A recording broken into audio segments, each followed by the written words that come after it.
ദിവസങ്ങളിൽ കേൾക്കാൻ ആഗ്രഹിച്ചിരുന്ന ഏറ്റവും മനോഹരമായ വാർത്ത കേട്ട രാത്രിയാണ് ഈ രാത്രി. അത് ഇയാൾ മാട്ടായിയിലെ വനമേഖലയിൽ കണ്ടു എന്ന ചില സൂചന കിട്ടിയെ തുടർന്നുള്ള തെരച്ചിൽ. ആ തിരച്ചിൽ യഥാർത്ഥ വിവരത്തിന്റെ അടിസ്ഥാനത്തിൽ തിരച്ചിലാണോ എന്നറിയില്ല. എന്തായാലും ഇയാൾ ഭക്ഷണം ഇയാൾ ആ കാട്ടിൽ തന്നെ ഉണ്ടായിരുന്നു. ഇയാൾക്ക് വിശന്നപ്പോൾ ഭക്ഷണം കഴിക്കാൻ വേണ്ടി വീട്ടിലേക്ക് ഇറങ്ങി വന്നപ്പോൾ പോലീസ് അയാളെ പിടികൂടിയതാണ് എന്നാണ് മനസ്സിലാക്കാൻ കഴിയുന്നത്. അതിനെ വേറെ രീതിയിൽ മറിച്ചിട്ടെന്ന് ആലോചിച്ചാൽ നാട്ടുകാർ അവിടെ മുഴുവൻ ഇറങ്ങി ഇയാൾക്ക് വേണ്ടി വല വിരിച്ചിരിക്കുകയാണ്. നാട്ടുകാരുടെ കയ്യിലെങ്ങാനും കിട്ടിയാൽ പൊടി പോലും ബാക്കിയില്ലെന്ന് ഏറ്റവും നന്നായി അറിയാവുന്ന ആൾ ഈ കുറ്റവാളി ചെന്താമര തന്നെയാണ്. ഒരുപക്ഷെ പോലീസിന്റെ വലയിലേക്ക് അയാൾ വീട്ടിൽ ഭക്ഷണം കഴിക്കാനെന്ന രീതിയിൽ സ്വയം ഇറങ്ങിച്ചെന്നതാണോ എന്ന് വേറെ രീതിയിൽ ചിന്തിച്ചാൽ ചിലപ്പോൾ തോന്നിയേക്കാം. ഇയാൾ കൂർമ്മബുദ്ധിക്കാരനാണ്, അങ്ങേയറ്റം ബുദ്ധിമാനാണ്. ഉറപ്പായും ഇനി അങ്ങനെ നാട്ടുകാരുടെ കൈകൊണ്ട് ചാവണ്ട എന്ന് വിചാരിച്ച് അയാൾ പോലീസിൻ്റെയിലേക്ക് പോയി കീഴടങ്ങിയതാണോ എന്ന് പോലും നമുക്കറിയില്ല. എന്തായാലും പോലീസ് പറയുന്നത് ഇയാൾ കീഴടങ്ങിയതല്ല, അവിടെ കാത്തിരുന്ന സ്ട്രൈക്കർ ടീം പിടിച്ചു എന്നാണ് പറയുന്നത്.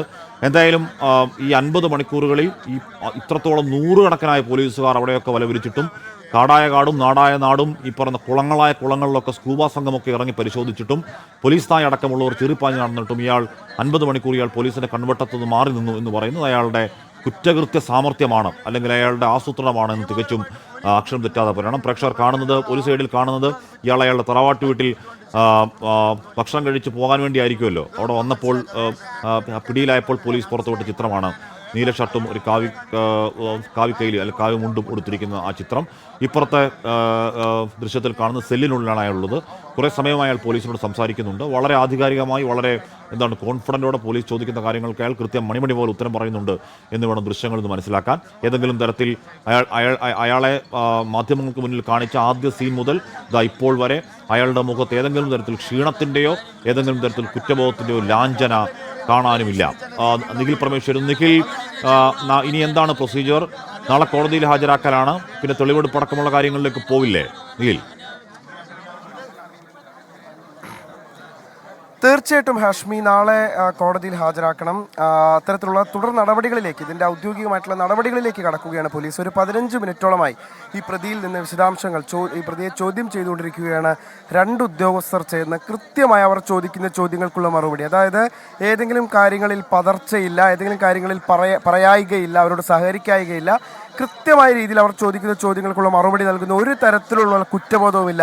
താൻ നടത്തിയിട്ടുള്ള കുറ്റകൃത്യം അത് എത്ര വലിയൊരു കുറ്റകൃത്യമാണ് എന്നുള്ള ആധിയില്ല, ആശങ്കയില്ല, ഒരു കുടുംബത്തെ താൻ അനാഥമാക്കി എന്ന വേദനയില്ല, ഒരു ഭാവവ്യത്യാസവും ഇല്ലാതെ ഈ ഉദ്യോഗസ്ഥർ ചോദിക്കുന്ന ചോദ്യങ്ങൾക്ക് വളരെ കൃത്യമായ രീതിയിലുള്ള ഉത്തരം. എവിടെയാണ് ഒളിച്ചിരുന്നത്, തനിക്ക് ആരെങ്കിലും സഹായം നൽകിയോ തുടങ്ങിയ കാര്യങ്ങളൊക്കെയാണ് ഉദ്യോഗസ്ഥർ ഇപ്പോൾ ചോദിച്ചറിഞ്ഞുകൊണ്ടിരിക്കുന്നത്. അക്കാര്യങ്ങൾക്കുള്ള കൃത്യമായ ഉത്തരം നൽകുന്നു.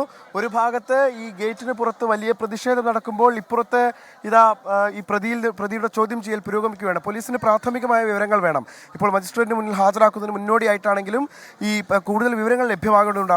അറസ്റ്റ് നടപടിയിലേക്ക് കടക്കുന്നതിന് തൊട്ട് മുൻപായിട്ട് പ്രാഥമികമായിട്ടുള്ള വിവരശേഖരണം പൂർത്തിയാക്കേണ്ടതുണ്ട്. അതുകൊണ്ട് തന്നെ അതിനു വേണ്ടിയിട്ടുള്ള വിശദാംശങ്ങൾ ചോദിച്ച് മനസ്സിലാക്കുകയാണ് അന്വേഷണ സംഘം. ഇപ്പോൾ 2 ഉദ്യോഗസ്ഥരാണ് ഏതാണ്ട് 15 മിനിറ്റിലേറെയായി ഈ പ്രതിയിൽ നിന്ന് വിശദാംശങ്ങൾ ചോദിച്ചറിഞ്ഞുകൊണ്ടിരിക്കുകയാണ് പോലീസ്. കാരണം ഇത്രയധികം ഉദ്യോഗസ്ഥരെ ഇത്രയധികം മണിക്കൂറുകൾ വട്ടം കറക്കിയ പ്രതി എങ്ങനെയൊക്കെയാണ് ഒളിച്ചിരുന്നത്, ആരുടെയെങ്കിലും സഹായം ലഭിച്ചോ തുടങ്ങിയ കാര്യങ്ങളൊക്കെയാണ് ചോദിച്ചറിഞ്ഞുകൊണ്ടിരിക്കുന്നത്. നമുക്ക് ദൃശ്യങ്ങൾ അത് വളരെ കൃത്യമായി കാണാൻ കഴിയും. ഏതെങ്കിലും തരത്തിൽ ഇത്രയും പ്രയാസപ്പെട്ടാണ് തന്നെ പിടികൂടിയതെന്നോ അല്ലെങ്കിൽ ഇത്ര മണിക്കൂർ തന്നെ ഒളിച്ചിരുന്ന് പോലീസ് സംവിധാനത്തെ ആകെ നോക്കുകുത്തിയാക്കിയെന്നോ തുടങ്ങിയ ഒരു തരത്തിലുള്ള ആശങ്കയും ആ പ്രതിയുടെ മുഖത്ത് നമുക്ക് കാണാൻ കഴിയുന്നില്ല. വളരെ കൂളായി പോലീസ് ചോദിക്കുന്ന ചോദ്യങ്ങൾക്ക് മറുപടി നൽകിക്കൊണ്ടിരിക്കുകയാണ് ആ പ്രതി. എന്തായാലും ഈ മണിക്കൂറുകളിൽ ഉണ്ടായ അനിശ്ചിതത്വം, ഈ മണിക്കൂറിൽ ഉണ്ടായ നാടകീയത, അതെല്ലാം വളരെ പ്രധാനപ്പെട്ടതാണ്. പോലീസ് സംവിധാനം ആകെ ഒരു ദിവസമാകെ പ്രതിസന്ധിയിലായ മണിക്കൂറുകളായിരുന്നു കടന്നുപോയത്. വലിയ ചോദ്യചിഹ്നമായി അവർക്ക് മുന്നിൽ ഈ പ്രതി എന്നുള്ള ഒരു ചോദ്യം നിൽക്കുന്ന സാഹചര്യം കൂടി നമ്മൾ പറയും മട്ടിൽ ഇയാൾ മനുഷ്യജീവന് ഭീഷണിയായ കൊടും കുറ്റവാളിയാണ്. ഇപ്പോൾ നമ്മുടെ നിയമത്തിൽ ഇപ്പോൾ ലഭ്യമാകുന്ന പരമാവധി ശിക്ഷ എന്ന് പറയുന്നത് കൊലക്കയറാണ്. നമ്മൾ വധശിക്ഷയ്ക്ക് വേണ്ടി ആഗ്രഹിക്കുമ്പോൾ ഒരുപക്ഷെ വധശിക്ഷ വിധിച്ചാൽ അപ്പോഴും ഈ ചെന്താമരയുടെ മനുഷ്യാവകാശം പറയാൻ ആൾക്കാരുണ്ടാവും. ഇനി വധശിക്ഷയാണെങ്കിലും അല്ലെങ്കിലും ഇയാൾ പുറത്തിറങ്ങിയാൽ ഇനിയും മനുഷ്യന്റെ ജീവന് ഹാനികരമാണെന്ന് കോടതിയെ ബോധ്യപ്പെടുത്തേണ്ടതും അയാളുടെ ബാക്കിയുള്ള ജീവിതകാലത്ത് പുറം ലോകം കാണില്ല എന്നുറപ്പാക്കേണ്ടതും നമ്മുടെ നിയമവ്യവസ്ഥയുടെ ഉത്തരവാദിത്തമാണ്. നിഖിൽ,